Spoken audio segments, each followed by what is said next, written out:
प्रतिभा academy classes. मैं प्रतिभा सिंह।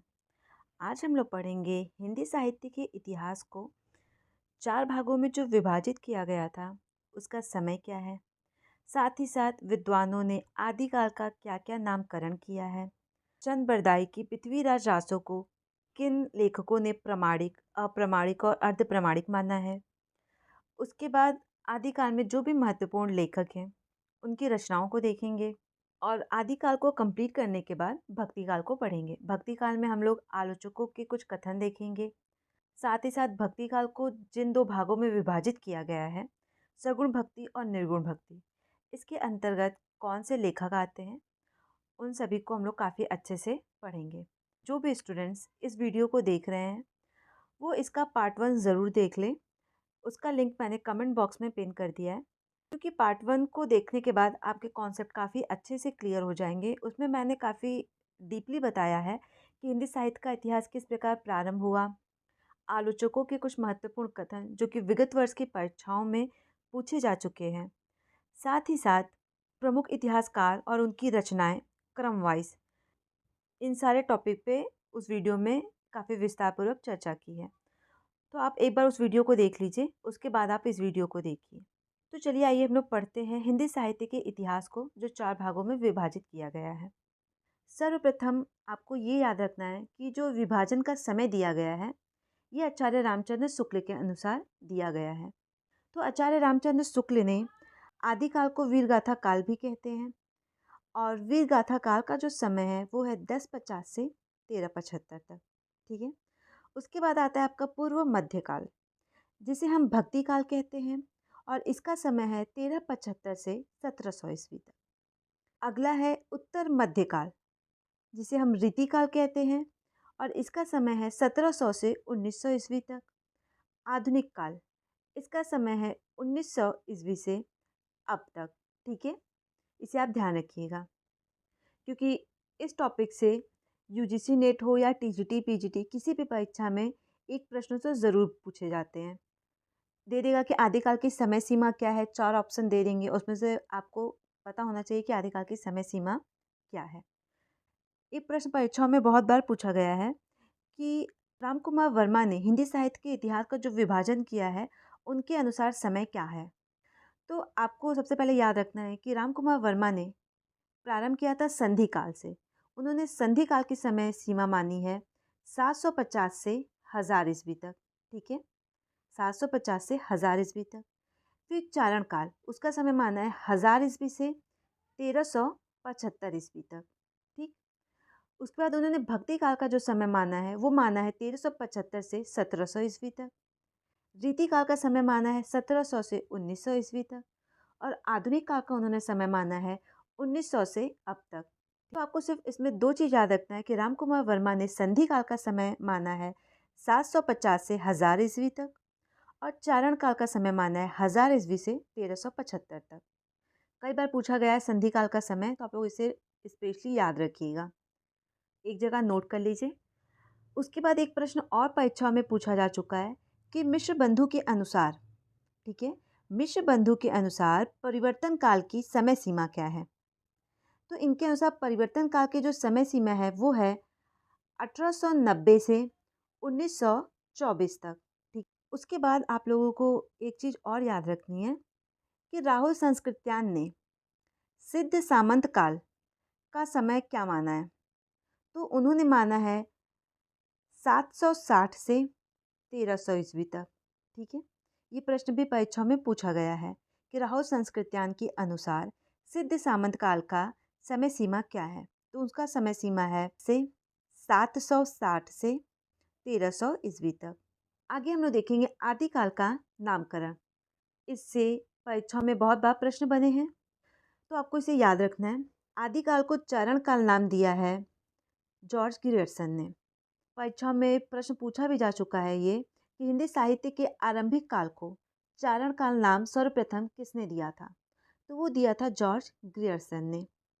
आदिकाल का नाम प्रारंभिक काल किसने रखा, मिश्र बंधु ने रखा। बीजवापन काल महावीर प्रसाद द्विवेदी, हायर की परीक्षा में ये प्रश्न पूछा जा चुका है। वीरगाथा काल आचार्य रामचंद्र शुक्ल। सिद्ध सामंत काल राहुल सांस्कृत्यान। मैंने इसका समय क्या बताया था? सिद्ध सामंत काल का समय 760 ईस्वी से 1300 ईस्वी तक। ठीक है। उसके बाद आता है आपका वीरकाल। विश्वनाथ प्रसाद मिश्र ने आदिकाल को वीरकाल नाम दिया है। संधि काल एवं चारण काल। संधि काल का जो समय है वो है 750 से 1000 ईस्वी तक। ठीक है। और चारण काल का समय है 1000 ईस्वी से 1375 ईस्वी तक। और ये नामकरण किसने किया है? राम कुमार वर्मा ने। उसके बाद आ जाता है आपका आदिकाल। ये नाम हजारी प्रसाद द्विवेदी ने दिया है। आधार काल सुमन राजे के अनुसार। ठीक है। अब देखेंगे हम लोग आदिकाल की प्रमुख विशेषता। जो आदिकाल के जो लेखक थे वो जो रचनाएं करते थे उनकी रचनाओं की क्या विशेषता थी, क्योंकि इससे भी प्रश्न परीक्षा में पूछे जा चुके हैं कि 4 ऑप्शन दे देंगे और पूछेंगे कि इसमें आदिकाल की क्या विशेषता नहीं है या फिर कौन सी विशेषता है, तो आपको पता होना चाहिए। आदिकाल की जो प्रमुख विशेषता है वो है वीर रस की प्रधानता। आदिकाल की रचनाओं में जो भी दरबारी कवि थे वो राजा की वीरता की प्रशंसा काफ़ी करते थे। युद्धों का सजीव चित्रण है, क्योंकि दरबारी कवि राजाओं के साथ युद्धों के मैदान में भी जाते थे, तो वहाँ का जो भी चित्रण होता था वो सजीव वो अपनी रचनाओं में प्रस्तुत कर देते थे। ऐतिहासिक कथाओं का चित्रण, आदि रस और अन्य रसों का समावेश, प्राकृतिक अपभ्रंश, डिंगल एवं पिंगल भाषा का प्रयोग, आश्रयदाताओं का सजीव चित्रण। ठीक, आगे हम लोग देखेंगे आदिकाल के प्रमुख कवि और उनकी रचनाओं के बारे में। चंद बरदाई, इनकी रचना है पृथ्वीराज रासो। अब चंद बरदाई के बारे में कुछ महत्वपूर्ण बातें जो आप लोगों को जाननी चाहिए। चंद बरदाई से संबंधित एक बात काफ़ी प्रचलित है। कुछ विद्वानों के अनुसार चंद बरदाई और पृथ्वीराज चौहान दोनों लोगों का जन्म एक ही दिन पर हुआ था और दोनों लोगों ने संसार भी एक ही दिन छोड़ा था। ये प्रश्न परीक्षा में कई बार पूछा जा चुका है कि पृथ्वीराज रासो को किसने पूरा किया था, तो चंद बरदाई के पुत्र जल्हड़ ने पृथ्वीराज रासो को पूरा किया था। साथ ही साथ पृथ्वीराज रासो में कितने सर्ग हैं, तो पृथ्वीराज रासो में कुल 69 सर्ग हैं। ठीक है। सर्ग को ही हम समय भी कहते हैं। उसके बाद एक प्रश्न परीक्षा में बहुत बार पूछा गया है कि पृथ्वीराज रासो को किन लेखकों ने अप्रमाणिक, किसने प्रमाणिक और किसने अर्ध प्रमाणिक माना है। बहुत सारे तथ्यों को मैं पीडीएफ में शामिल नहीं कर पाती हूँ, इस वजह से जब भी आप लोग मेरे वीडियो को देखा करें तो साथ में पेन और कॉपी लेके बैठा करें, क्योंकि बहुत सारी ऐसी चीज़ें होती हैं जो मैं आप लोगों को बताती हूँ और आप उसे नोट कर लेंगे तो आपका एक अच्छा खासा नोट्स तैयार हो जाएगा। अगर आप वीडियो को 1 से 2 बार देख लेते हो तो आपको ये सारे तथ्य काफ़ी अच्छे से याद हो जाएंगे। तो पहले मैं आप लोगों को बताऊंगी कि पृथ्वीराज रासो को अप्रमाणिक किसने किसने माना है। तो आप लोग लिख लीजिए एक जगह पे। अप्रमाणिक माना है आचार्य रामचंद्र शुक्ल ने। ठीक है। देवी प्रसाद, कविराज श्यामल दास, गौरी शंकर हीराचंद ओझा। प्रमाणिक मानने वाले विद्वानों में शामिल हैं आपके श्याम सुंदर दास, मिश्र बंधु, मोहनलाल विष्णुलाल पांड्या, कर्नल टाड। अब आते हैं अर्ध प्रमाणिक मानने वाले विद्वान। उसमें है आप हजारी प्रसाद द्विवेदी, मुनिजिंद विजय, डॉक्टर सुनीति कुमार चटर्जी। तो इस प्रकार पृथ्वीराज रासो से जितने भी प्रश्न परीक्षा में अभी तक पूछे गए हैं उन सारी चीज़ों को मैंने यहाँ पे आप लोगों को बता दिया। अगला हम लोग देखेंगे नरपति नलहर की रचना है विशल देव रासो। वो एक विरह, ठीक है, विरह गीत काव्य है। ठीक है। विरह गीत काव्य है, तो आप लोगों को ये पता होना चाहिए। साथ ही साथ विशल देव रासो में श्रृंगार रस की प्रमुखता है। आगे देखेंगे हम लोग जगनीक। जगनीक की रचना है परमाल रासो, जिसे हम आला खंड भी कहते हैं। परमाल रासो में आला और उदल नामक दो वीर सरदारों की वीरतापूर्ण लड़ाई का वर्णन किया गया है। परमाल रासो या फिर आला खंड कब गाया जाता है, तो ये वर्षा ऋतु में गाई जाती है। एक प्रश्न परीक्षाओं में कई बार पूछा गया है कि आला खंड लोकगीत के रूप में कहाँ कहाँ गाया जाता है। सर्वप्रथम इसे उत्तर प्रदेश में गाया जाता है, उसके बाद बैसवाड़ में गाया जाता है, पूर्वांचल में गाया जाता है, मध्य प्रदेश और बुंदेलखंड में इस गीत को गाया जाता है। काफ़ी प्रसिद्ध है ये गीत वहाँ पर। परमार रासो का एक कोटेशन जो कि कई बार परीक्षाओं में पूछा गया है और हिंदी साहित्य के लगभग सभी विद्यार्थियों को ये कोटेशन मुँह जबानी याद होगी। वो कोटेशन है, 12 बरस कुकुर जीवे और 13 लौ जिए सियार, बरस 18 छतरी जिए, आगे जीवन को धिक्कार। ठीक है, ये जो पंक्ति है परमार रासो के आला खंड से ली गई है। अब आगे देखेंगे हम लोग सारंगधर। सारंगधर की रचना है हामिर रासो। ठीक है, दलपति विजय खुमान रासो। खुमान रासो की जो भाषा है वो है राजस्थानी हिंदी। जैसे कुछ रचनाएं और हैं जो परीक्षा में पूछी गई हैं, परंतु उसे मैं पीडीएफ में शामिल नहीं कर पाई हूँ, उसे आप एक जगह लिख लीजिए, मैं आप लोगों को बता देती हूँ। जय चंद्र प्रकाश, जिसके लेखक हैं भट्ट केदार। दूसरी है जय मयंक जस चंद्रिका, इसके लेखक हैं मधुकर कवि। उसके बाद है रणमल छंद, इसके लेखक हैं श्रीधर। इस प्रकार आदिकाल को हम लोगों ने पढ़ लिया। अब आगे हम लोग देखेंगे भक्ति काल। ठीक है, भक्ति काल में सबसे पहले आपको याद रखना है भक्ति काल का जो समय है। तो भक्ति काल का जो समय है वो है 1375 से 1700 ईस्वी तक। भक्ति काल को हिंदी साहित्य का स्वर्णिम काल कहा जाता है। ये प्रश्न भी परीक्षा में पूछा गया है कि किस काल को स्वर्णिम काल कहा जाता है। ऑप्शन दे दिया जाएगा, आदिकाल, भक्ति काल, रीतिकाल, आधुनिक काल। तो आपको पता होना चाहिए कि स्वर्णिम काल भक्ति काल को कहा जाता है।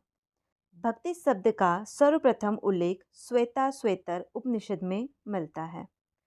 अब हम लोग देखेंगे भक्ति आंदोलन के उदय के संबंध में विद्वानों के अभिमत कि भक्ति काल का उदय किस प्रकार हुआ। जॉर्ज गियर्सन के अनुसार भक्ति काल का उदय ईसाइयत की देन मानी जाती है। ठीक है, आचार्य रामचंद्र शुक्ल के अनुसार भक्ति काल का उदय इस्लामी आक्रमण की प्रतिक्रिया से मानते हैं और हजारी प्रसाद द्विवेदी भारतीय चिंतन धारा का स्वाभाविक विकास से मानते हैं। गजानन माधव मुक्ति बोध के अनुसार ऐतिहासिक सामाजिक शक्तियों के रूप में जनता के दुख व कष्टों से भक्ति काल का उदय हुआ है। वहीं रामविलास शर्मा का मानना है कि भक्ति आंदोलन एक जातीय और जनवादी आंदोलन है। ठीक है, हजारी प्रसाद द्विवेदी का एक कथन काफ़ी महत्वपूर्ण है जो कि बहुत बार पूछा गया, उसे आप नोट कर लीजिए। वो कथन कुछ इस प्रकार है, लेकिन जोर देकर कहना चाहता हूँ कि अगर इस्लाम नहीं आया होता तो भी इस साहित्य का 12 आना वैसा ही होता जैसा आज है। ठीक है, ये कोटेशन कई बार परीक्षाओं में पूछा जा चुका है। अब हम लोग आगे देखेंगे संत काव्य धारा के प्रथम कवि। यहाँ पे हमें ये देखना है कि किस लेखक ने किस कवि को संत काव्य धारा का प्रथम कवि माना है। तो आचार्य रामचंद्र शुक्ल, हजारी प्रसाद द्विवेदी और रामस्वरूप चतुर्वेदी, इन तीनों ने कबीरदास को संत काव्य धारा का प्रथम कवि माना है। वहीं गणपति चंद्र गुप्त और रामकुमार वर्मा ने नामदेव को संत काव्य धारा का प्रथम कवि माना है। ठीक है, ये प्रश्न भी कई बार परीक्षाओं में पूछा जा चुका है कि कबीरदास को वाणी का डिक्टेटर किसने कहा है। तो वो कहा है हजारी प्रसाद द्विवेदी ने। भक्ति काल को दो सिद्धांतों में विभाजित किया जा सकता है। पहला है सगुण धारा और दूसरा है निर्गुण धारा। सगुण धारा भक्ति काल की इस कथा में ईश्वर के साकार रूप की लीलाओं का वर्णन है। इनमें दो तरह के सिद्धांत बनाए जा सकते हैं। जो सगुण भक्ति धारा के जो प्रमुख कवि हैं वो ईश्वर के साकार जीवांत रूप का और उनकी लीलाओं का वर्णन करते हैं। इसमें दो तरह के सिद्धांत बनाए गए हैं। ठीक है, वो दो तरह के कौन से हैं हमें ये देखना है। पहला है राम भक्ति शाखा। राम भक्ति शाखा के अंतर्गत इस शाखा में राम के चरित्र को आधार बनाया गया है। राम भक्ति के जो प्रतिनिधित्व कवि हैं वो हैं तुलसीदास। इस शाखा के प्रमुख कवि एवं उनकी रचनाएं निम्नलिखित हैं। इस शाखा के अंतर्गत आते हैं आपके तुलसीदास की रचना है रामचरित्र मानस, अग्रदास का अष्टयाम, नाभादास का भक्तमाला, केशवदास का रामचंद्रिका। इस टॉपिक से एक इस प्रकार का भी प्रश्न परीक्षा में पूछा जाता है कि चार कवियों के नाम दे देंगे, तुलसीदास, अग्रदास, नाभादास और केशवदास का, और पूछ लेगा कि इनमें से कौन से राम भक्त कवि हैं या फिर इनमें से कौन राम भक्त कवि नहीं है। तो आपको ये क्लियर होना चाहिए कि कौन कौन से कवि राम भक्ति के अंतर्गत आते हैं और कौन से कवि कृष्ण भक्ति शाखा के अंतर्गत आते हैं। आगे देखेंगे हम लोग कृष्ण भक्ति शाखा। कृष्ण भक्ति शाखा के अंतर्गत कृष्ण के चरित्र पर आधारित काव्यों की रचना की गई है और कृष्ण भक्ति शाखा के प्रतिनिधित्व कवि हैं सूरदास। इस शाखा के प्रमुख कवि एवं उनकी रचनाएं निम्नलिखित हैं। सूरदास का है सूरसागर, मीराबाई की है मीराबाई की पदावली, रसखान की है प्रेम वाटिका। इस शाखा में अष्टछाप के कवि भी थे। ठीक है, अब हम लोग पढ़ेंगे निर्गुण धारा। जिन कवियों ने ईश्वर को निरंकार रूप में अपने काव्य में स्थान दिया है उन्हें निर्गुण धारा के कवि के रूप में जाना जाता है। सगुण काव्य धारा में जो कवि शामिल हैं वो ईश्वर के साकार रूप और जीवांत रूप का वर्णन करते हैं, परंतु निर्गुण काव्य धारा में जो कवि हैं वो ईश्वर के निरंकार रूप को अपने काव्य में स्थान देते हैं। उन्हें हम निर्गुण धारा के कवि के रूप में जानते हैं। निर्गुण धारा को दो शाखाओं में विभाजित किया गया है। पहला है ज्ञान मार्गी शाखा और दूसरा है प्रेम मार्गीय शाखा। तो पहले हम लोग देखेंगे ज्ञान मार्गीय शाखा। ज्ञान मार्गीय शाखा के अंतर्गत ज्ञान को ही ईश्वर तक जाने का मार्ग माना जाता है। जो ज्ञान मार्गीय शाखा के कवि हैं उनका ऐसा मानना है कि ईश्वर तक जाने का मार्ग हमारे ज्ञान से होकर गुजरता है। ज्ञान को ही ईश्वर तक जाने का मार्ग माना जाता है। इस शाखा के जो प्रमुख कवि हैं वो हैं कबीरदास। कबीरदास की रचना है बीजक। गुरु नानक की रचना है गुरु ग्रंथ साहब। ठीक है, कबीरदास के जो गुरु हैं वो हैं रामानंद। ठीक है, और मैं ये इसलिए आप लोग को बता दे रही हूँ क्योंकि ये प्रश्न टीजीटी की परीक्षा में 2 से 3 बार पूछा गया है कि कबीरदास के गुरु का नाम क्या है। तो कबीरदास के गुरु का नाम है रामानंद। जो कबीरदास हैं उनकी जो पदों की जो भाषा है वो है ब्रज भाषा है। ठीक। उसके बाद कबीरदास के भाषा के संबंध में विद्वानों के कई सारे मत हैं। जैसे श्याम सुंदर दास कबीरदास की भाषा को पंचमेल खिचड़ी कहते हैं। आचार्य रामचंद्र शुक्ल, आप लोग इस चीज़ को अच्छे से नोट करते जाइएगा। ठीक है, तो मैंने क्या बताया था, श्याम सुंदर दास कबीरदास की भाषा को पंचमेल खिचड़ी कहते हैं। आचार्य रामचंद्र शुक्ल कबीरदास की भाषा को सदुक्कड़ी भाषा कहते हैं। वहीं हजारी प्रसाद द्विवेदी कबीरदास की भाषा के संबंध में कि कबीरदास भाषा के डिक्टेटर हैं। ये प्रश्न परीक्षा में पूछा गया है, इस वजह से मैंने आप लोगों को बता दिया। आगे देखेंगे हम लोग प्रेम मार्गीय शाखा। प्रेम मार्गीय शाखा प्रेमाश्रय धारा के सर्व प्रमुख कवि हैं जैसे जिनका पद्मावत अपने मार्मिक प्रेम व्यंजना, कथा रस और सहज कला विन्यास के कारण काफ़ी ज़्यादा प्रसिद्ध है। इन शाखा के प्रमुख कवियों और उनकी रचनाएं निम्नलिखित हैं। जो प्रेमार्गीय शाखा है उसके अंतर्गत कई सारे कवि और उनकी रचनाएं आती हैं। मैंने कुछ को ही शामिल किया है यहाँ पे। जैसे मलिक मोहम्मद जैसी की रचना है पद्मावत, अखरावट, आखिरी कलाम आदि है। सूफी काव्य धारा संप्रदाय के अंतर्गत अन्य कवि शामिल हैं, वो है कुतुम्बन, मंझन, उस्मान, शेख नवी, नूर मोहम्मद। ठीक है, प्रेम मार्गीय शाखा के जितने भी कवि हैं उनकी जो भी महत्वपूर्ण रचनाएं हैं उससे संबंधित मैं एक अलग सा वीडियो बनाऊंगी। ठीक है, तो आप अभी इसको सिर्फ जान लीजिए कि प्रेम मार्गीय शाखा के अंतर्गत कौन से कवि आते हैं, प्रेम मार्गीय शाखा किसे कहते हैं। ठीक है, आगे हम लोग देखेंगे भक्ति काल की प्रमुख विशेषता। जो भक्ति काल है उसके अंतर्गत साकार और निरंकार रूप में ब्रह्म की आराधना की जाती है। रहस्यवादी काव्य का प्रारंभ भक्ति काल से ही माना जाता है। आध्यात्मिकता एवं सदाचार की प्रेरणा हमें भक्ति काल से ही मिलती है। लोक कल्याण के पद पर काव्य का चरमोत्कर्ष होता है। भक्ति काल में हमें समग्र काव्य शैली का प्रयोग देखने को मिलता है। प्रकृति का संक्षिप्त वर्णन है। भक्ति काल में हमें प्राकृतिक चित्रों का ज़्यादा वर्णन देखने को नहीं मिलता है। इस प्रकार आदिकाल और भक्ति काल से संबंधित जितनी भी महत्वपूर्ण टॉपिक्स थे वो सारी चीज़ें मैंने आप लोगों को पढ़ा दिया है। किसी प्रकार का कोई डाउट होता है तो आप मुझे कमेंट कर सकते हैं। जिन बच्चों को इस फुल वीडियो का पीडीएफ चाहिए या फिर मेरे चैनल पे जितनी भी वीडियो पोस्ट हैं उन वीडियो के पीडीएफ चाहिए, तो कमेंट बॉक्स में मैंने टेलीग्राम चैनल का लिंक पिन कर दिया है। वहाँ से आप टेलीग्राम चैनल पे मेरे ऐड हो सकते हैं। मैं अपने स्टूडेंट्स को सारे PDF free of cost provide करवा देती हूँ, तो वहाँ पे आपको सारे पीडीएफ देखने को मिल जाएंगे। आशा करती हूँ कि मेरे द्वारा बनाया गया ये वीडियो आप लोगों को पसंद आया होगा। आप लोग अपनी प्रतिक्रिया इस पे ज़रूर दें कि आप लोगों को ये वीडियो कैसा लगा है। और नेक्स्ट वीडियो जो इसका पार्ट 3 आएगा उसमें मैं आप लोगों को पढ़ाऊँगी रीतिकाल। उससे पहले आप लोग इसका पार्ट 1 और पार्ट 2 काफ़ी अच्छे से देख लीजिए, और कोई भी डाउट होता है तो आप मुझे कमेंट कर सकते हैं या फिर आप टेलीग्राम पे मुझे डायरेक्ट मैसेज भी कर सकते हैं। Thank you.